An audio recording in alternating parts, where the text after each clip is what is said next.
You must attend the morning ritual in uniform. Outside.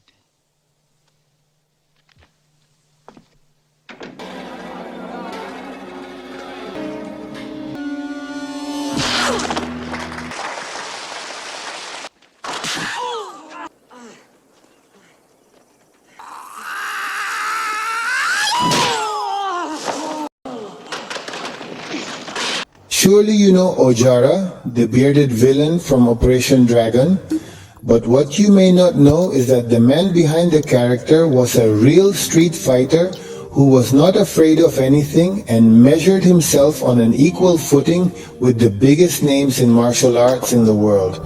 Bob Walt was the son of an alcoholic father who beat him, his mother, and his brothers. Until one day he reacted violently and almost killed his father, which is why he left the house. On another occasion, when he was bullied by an older boy at school, he ended up smashing his face with a brick. After the boy left the hospital, Vox approached him and said, "Are you bigger than me? But if you bother me again, I'll find a way to catch you off guard. I'm gonna hit you with a stick or something and I'm gonna kill you." After this, the boy never messed with him again. Well earned his first black belt in Jerin Ryu style karate and became world champion in his category. There he met fellow champions Chuck Norris and Joey Louis. Later, he would get a black belt in other styles of karate, also in judo with the legendary master John Level, and would learn Muay Thai. To this, we must add that before all this, he was already an experienced wrestler, that is, wrestling to make his resume even more impressive. He trained boxing with Muhammad Ali and other great boxers, and for 11 years, he was Bruce Lee's training partner. At the same time, he also trained with his partners Chuck Norris and Joe Louis. So we are talking about a person with a totally incredible training. Together with Chuck Norris, he merged and integrated the training programs of Kinahan Karate and South Korean Tan, generating a new grading system and giving rise to the so-called American Karate, not to be confused with Parker's Karate, that's another, and creating the most successful and prolific chain of karate schools in the entire United States. During the promotion of the movie The Return of the Dragon, something unheard of happened when Bob Welt issued a death challenge to a Kung Fu master.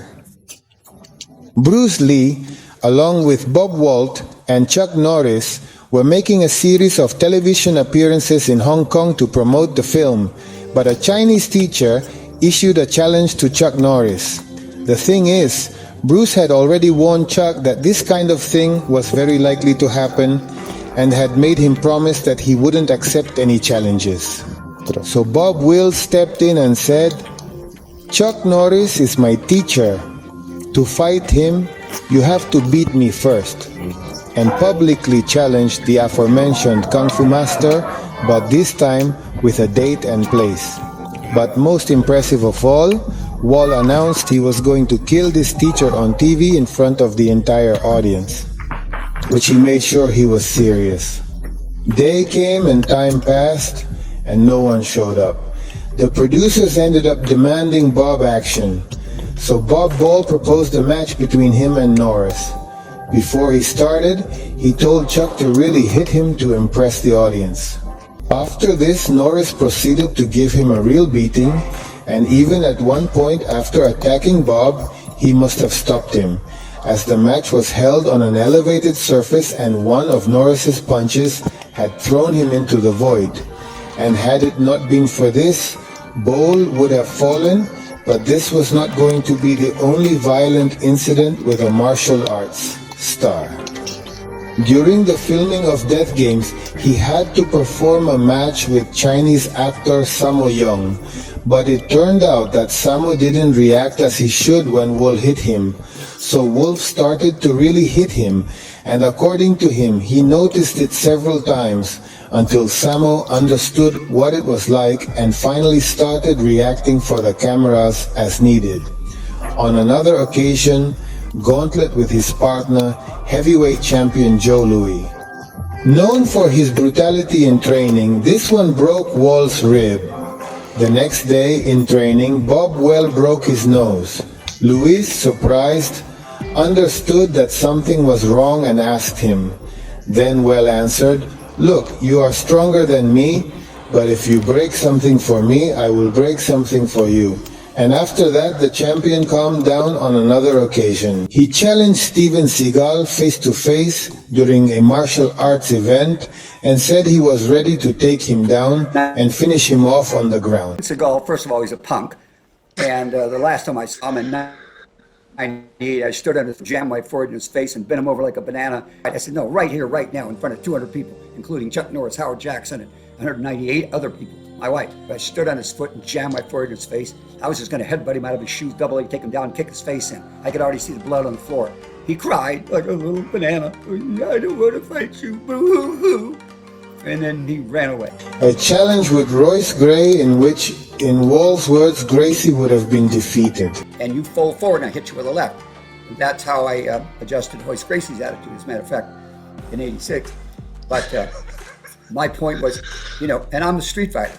I've probably been in 10 times more street fights than anybody else you know.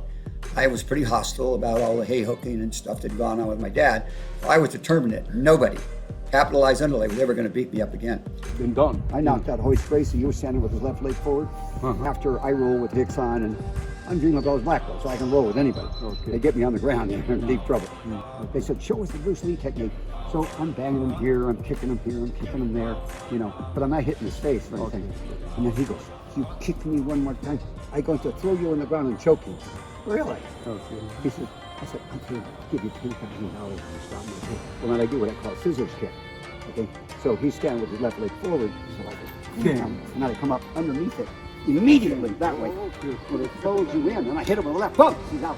I mean, 3 seconds, bang, bang, bang. But without a doubt, the most famous incident occurred during the filming of Operation Dragon. In the bottle scene, they were using real bottles, and in every rehearsal, Bruce had to kick his arms and make them fall. But in one of the shots, apparently, Bruce kicked me too close. The bottle didn't fall, and Bruce got several glasses in his hand.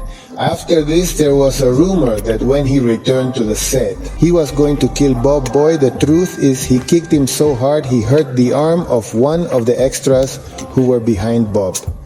When he fell to his last days, Bob took care to deny this rumor and always clarified that he and Bruce were close friends, that it was not true that Bruce blamed him for the accident, and that in any case, he was not afraid of anyone, but above all, he always emphasized the authentic love he felt for Bruce Lee, whom he always thanked for making him a place in the film industry. This was very, very summed up the life and work of the legendary Bowl, a real tough guy, one of the few who is better in real life than in the movies. He sadly left this world this very year. And who we will always remember as the evil Jara from Operation Dragon. Thank you for your work, Bob, and may you have on the other side the same glory that you knew how to achieve in this one.